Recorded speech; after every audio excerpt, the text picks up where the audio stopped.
To a number of Kashmiri Pandits moving from Kashmir to Jammu again, a fresh exodus of sorts. 3 निहत्थे लोगों को मौत के घाट उतारा गया, जिसके बाद अब जम्मू में लोग सड़कों पर हैं। हमारी मैडम है, उन्होंने सिंपली बोल दिया मुझे कि आप एक हफ्ते तक ना आए। Why?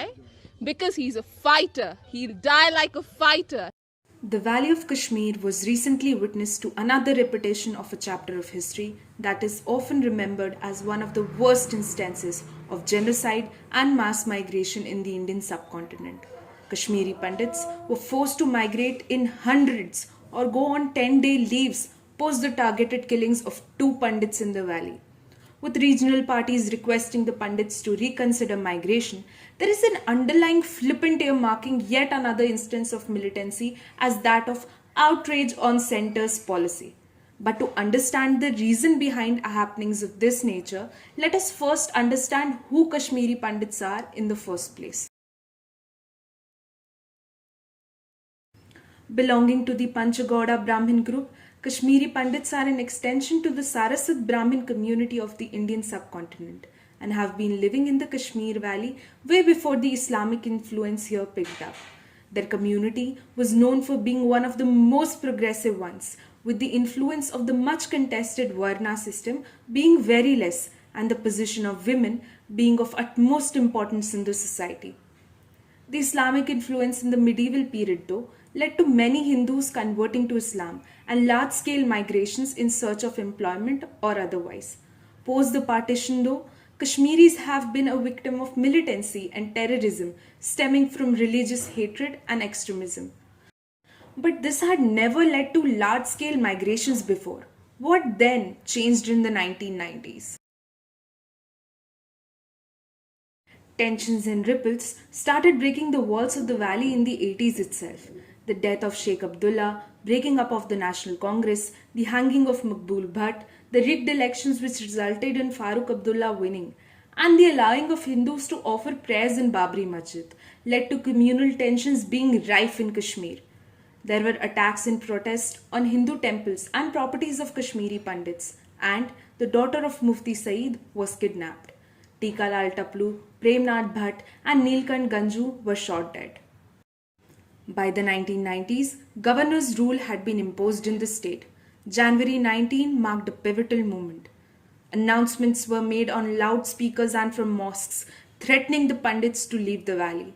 Hit lists were pasted on crossroads with the names of Kashmiri Pandits printed on them. Violence erupted in the valley, with houses and properties being burned down and Pandits being killed. On January 20th, the first wave of Pandits started leaving the valley, with the last ones going till March and April. No media reported the incident in a way that it should have, hiding it behind the paintings of communal colors. In fact, until quite recently, even the world of cinema refused to talk about this black chapter of our country's history. Left without homes, roofs, money and other belongings, Pandits were now forced to start their lives afresh, to live in refugee camps and work on a meager and miserable existence. So how did the exodus happen again?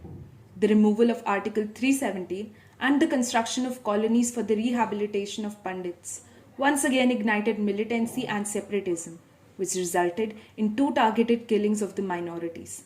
A 10-day holiday had been declared for the minorities to recuperate with the violence. The incident still got underreported and the Pandits have once again been forced to leave their homes. Once the root is not there, any tree will fall. So Kashmiri Pandit culture is like a tree which has lost its roots. Now it is drying up very badly, and that is the biggest loss we have. So on top of losing our land, losing our motherland in the terms of where we were born, we also are losing our identity, which is our culture. Now, what can be done to improve the situations of the Pandits? Here are my thoughts. Separate colonies must be constructed for those Pandits who wish to be once again settled in their native places. Of foremost importance is also the sensitization of the majority in the valley. State governments must ensure the protection of the minorities and construction of educational and cultural institutions that enable their smooth integration into the valley once again. At last, the media must actively report and support the minority communities, lost amongst voices of political parties, forced away from their homes and families, the ones who died 1,000 deaths of separation and longing, killed for belonging to a certain community. This is the story of those who got left behind. है वादी शहजादी, अपनी क्या लिखूं?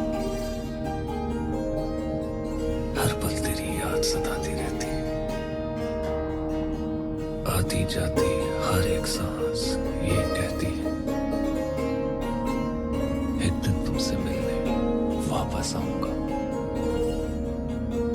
क्या है दिल में, सब कुछ तुम्हें बताऊंगा। कुछ बरसों से टूट गया हूं, खंडित हूं, वादी तेरा बेटा हूं मैं, पंडित।